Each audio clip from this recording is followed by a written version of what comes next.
drives a lazy sideways loop behind the angler's back. Forward cast is ended, and our angler becomes comfortable with the proper stance about 60 feet, slightly leading the fish, with the fly landing about 5 feet past the permit. I made a few. Bill picked up his push pole and grumbled down at me on the deck. To his extent that instinct tells them what looks natural and what does not. Most of the time, but not always, trout only eat things that look natural to them, especially in the fly fishing arena. My best anecdote that puts the whole fly presentation issue into perspective is a saltwater fishing story.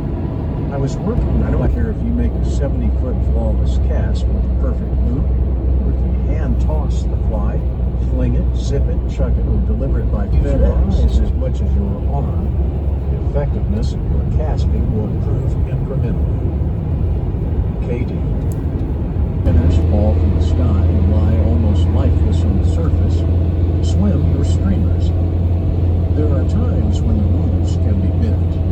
Twitch a grasshopper near a cut bank, dead drift a woolly booger for a deep run, fish dry flies wet, fish wet flies dry, and so on. But by and large, if you present your flies in a way that makes them behave as naturally as possible, all the while keeping your presence as stealthy and blended into the environment as possible, you've discovered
presentation right off the bat, chances for hookup skyrocket. Show the wrong fly or miss the mark with the cast or drift,